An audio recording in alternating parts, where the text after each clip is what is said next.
नमस्कार, स्वागत है आप सभी का। आपके साथ मैं हूं अपर्णा मौजम। वक्त हो गया है उत्तराखंड की खबरों का। शुरुआत कर रहे हैं चंपावत की खबर के साथ, जहां पर एक डरावनी तस्वीर सामने आई है। यहां सड़क पर पूरी पहाड़ी ही दरक कर आ गई। चंद सेकंड में पूरा पहाड़ मानो नीचे चला आया। लोग अफरा तफरी में इधर उधर भागते हुए दिखे। स्वाल हाईवे के पास खड़ी गाड़ियों को छोड़कर लोग भागने लगे।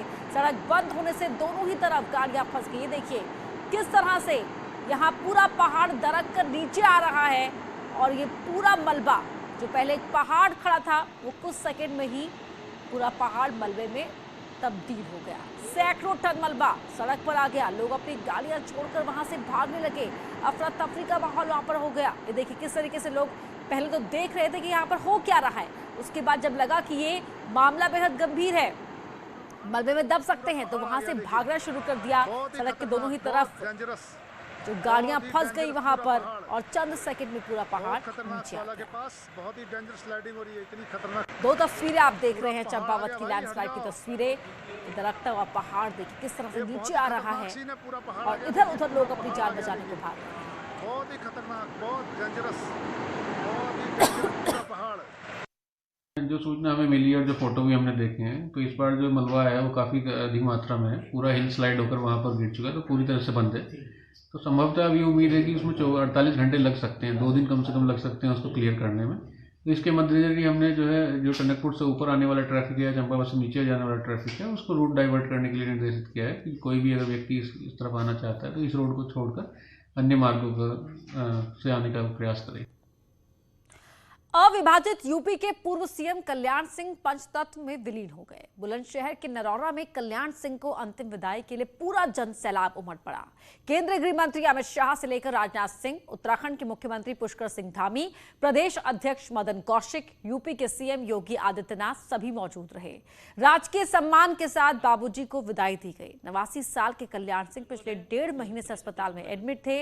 21 अगस्त को रात 9:15 पर उन्होंने आखिरी सांस ली। 22 अगस्त को कल्याण सिंह का शव अंतिम दर्शन के लिए रखा गया। उसके बाद आज बुलंदशहर के नरौरा घाट पर राजकीय सम्मान के साथ उनका अंतिम संस्कार किया गया।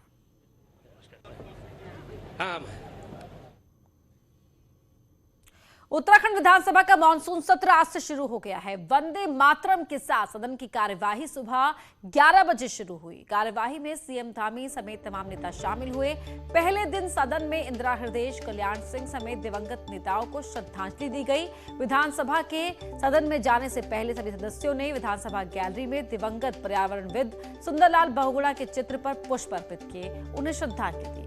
विधायक ममता राकेश ने देहरादून या गैरसैंण में से किसी एक विधानसभा भवन का नाम इंदिरा हृदय के नाम पर रखने की मांग की। सदन की कार्यवाही का लाइव प्रसारण भी किया गया। ये दूसरा मौका है जब उत्तराखंड विधानसभा की कार्यवाही का सीधा प्रसारण किया गया। सत्र को देखते हुए विधानसभा भवन के 300 मीटर के दायरे में धारा 144 लागू की गई है।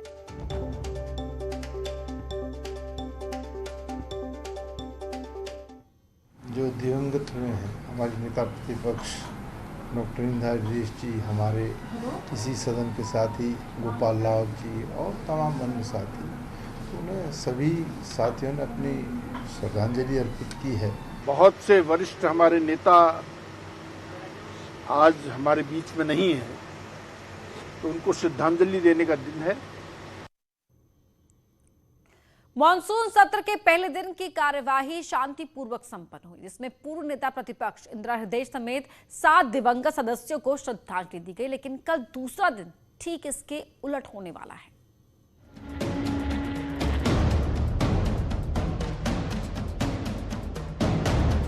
सोमवार को हुई कार्यमंत्रणा समिति की मीटिंग में आगे की रणनीति तय की गई।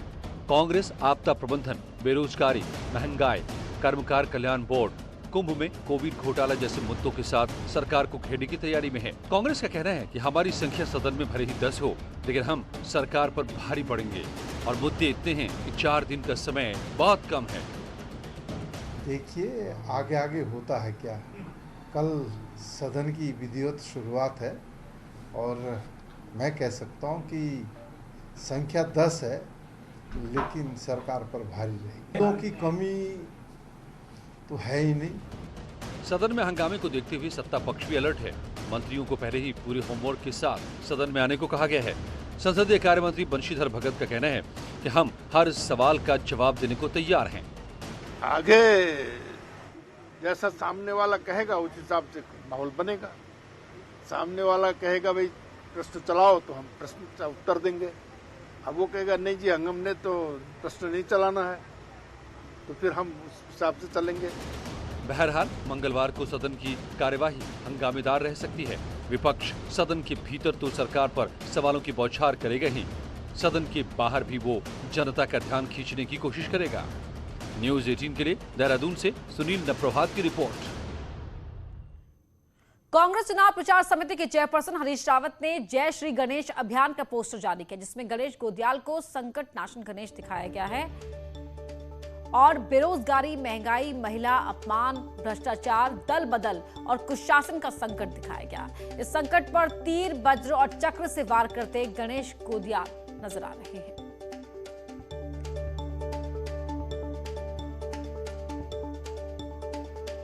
तो ये पोस्टर जारी किया गया है, इसमें महंगाई का संकट है, करप्शन का संकट है, महिला अपमान का संकट है और इन तमाम संकटों का अंत करते नजर आ रहे हैं गणेश गोदियाल, कांग्रेस के प्रदेश अध्यक्ष। और जय श्री गणेश ये अभियान शुरू किया, ये पोस्टर जारी किया हरीश रावत ने। प्रतीकात्मक तौर पर यहां गणेश गोदियाल, जिनके कंधों पर उत्तराखंड कांग्रेस की कमान है, वो इन तमाम बुराइयों का अंत करते हुए दिख रहे हैं।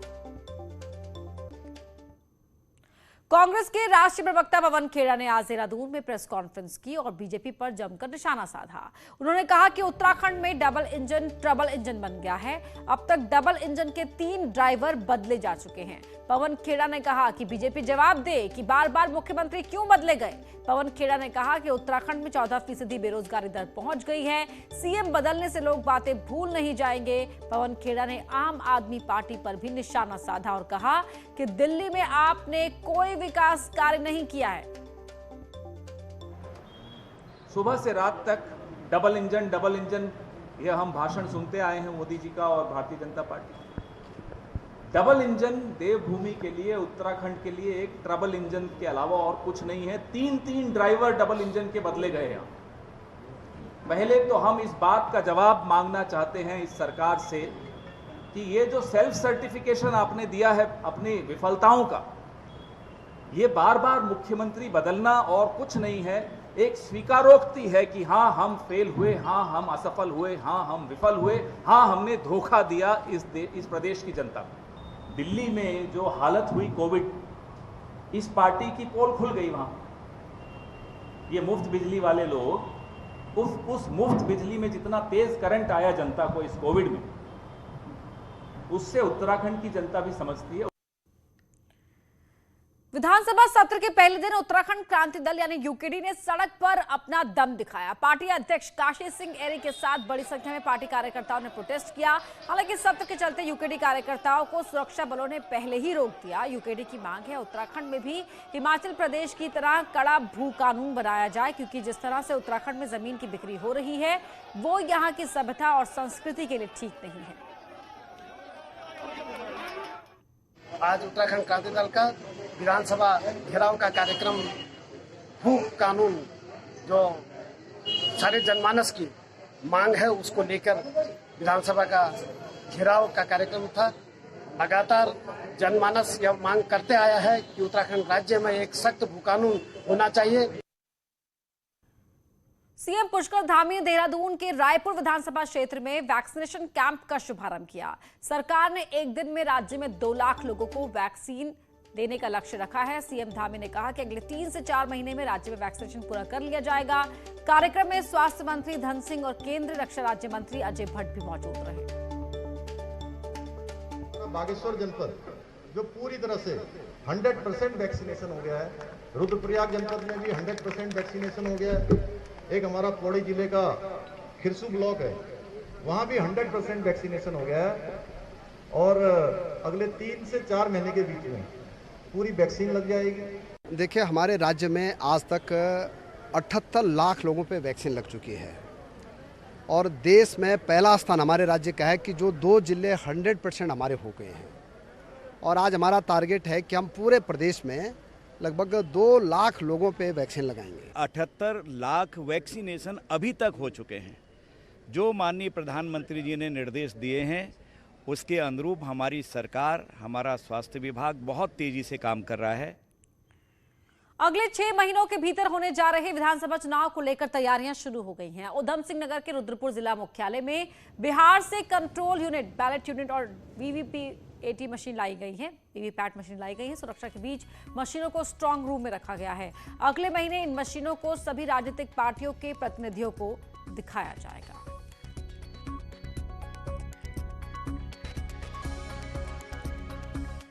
ये 2720 हमारे पास बैलेट यूनिट हैं और 2720 ही वीवीपैट आए हैं और 2310 CUI पहुंची हैं। इनकी जांचें कब तक की जाएंगी? ये अभी सबसे पहले मोबाइल ऐप से इनकी ऑनलाइन फीडिंग होगी, जो हम हफ्ते भर के अंदर 10 दिन के अंदर कर लेंगे। फिर इसके बाद सभी पार्टियों के सामने इनकी जो है FLC की जाएगी, जो लगभग जो है 5 सितंबर के आसपास हम इनकी FLC। चारधाम यात्रा शुरू करने को लेकर आज उत्तरकाशी से होटल और टैक्सी एसोसिएशन के मेंबर्स ने गंगोत्री कूच किया, लेकिन पुलिस प्रशासन ने हड़ताल में सभी को रोक दिया। पर्यटन कारोबारियों का कहना है कि केवल चारधाम यात्रा बंद है, जिसे जल्द से जल्द खोला जाना चाहिए। और बिजली के बिल इधर लाखों लोग। हरिद्वार में कोतवाली घेरने पहुंचे आम आदमी पार्टी के कार्यकर्ताओं और पुलिस में तीखी नोकझोंक हुई। आप कार्यकर्ता ऑटो चालक की गिरफ्तारी का विरोध करने पहुंचे थे और फिर पुलिस और सरकार के खिलाफ जमकर नारेबाजी की। रक्षाबंधन के दिन आप कार्यकर्ताओं ने महिलाओं के लिए एक निःशुल्क ऑटो सेवा शुरू की थी। शाम को हरिद्वार कोतवाली पुलिस ने ऑटो ड्राइवर को गिरफ्तार कर उस पर मुकदमा दर्ज कर दिया। इसके विरोध में आप कार्यकर्ताओं ने शहर कोतवाली के बाहर धरना दिया। हम लोग केवल यहाँ इकट्ठे इसलिए हुए कि भाई उसका अपराध क्या था, उसका गुनाह क्या था। केवल मेरी यदि गाड़ी है और मैं फ्री चलाना चाहता हूँ तो इसमें अपराध क्या है? तो इसीलिए इसमें पुलिस को या प्रशासन को या सरकार को दिक्कत क्या है, या किसी व्यक्ति को दिक्कत क्या है? राज्य के आंगनबाड़ी सेंटर्स में पौष्टिक आहार सप्लाई करने के टेंडर पर हाईकोर्ट ने रोक लगा दी है। साथ ही कोर्ट ने राज्य, केंद्र सरकार और निदेशालय महिला सशक्तिकरण बाल विकास को नोटिस भेजकर 4 हफ्तों में जवाब मांगा है। 8 अप्रैल को महिला सशक्तिकरण बाल विकास विभाग ने आंगनबाड़ी सेंटर के टेंडर को गुरु चेतना स्वयं सहायता समूह ने हाईकोर्ट में चुनौती दी है।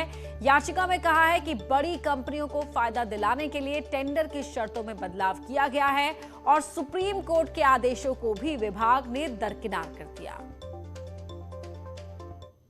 कंडीशन को डाल के सरकार ने इन महिला स्वयं सहायता समूहों को और जो ग्रामीण समूह हैं इनको टेंडर प्रक्रिया से बाहर करने का कार्रवाई करी है। और इसके साथ साथ सरकार द्वारा उस टेंडर में प्राइवेट कंपनियों, प्राइवेट पार्टनरशिप कंपनियों और पब्लिक कंपनी, लिमिटेड कंपनियों को भी परमिट कर दिया गया है। तो हमारा ये कहना था कि ये सरकार द्वारा जो है ये बड़ी कंपनियों को इस प्रक्रिया में लाने की साजिश की जा रही है। यहाँ रुक रहे एक छोटे से ब्रेक के लिए, जल्द लौटते हैं।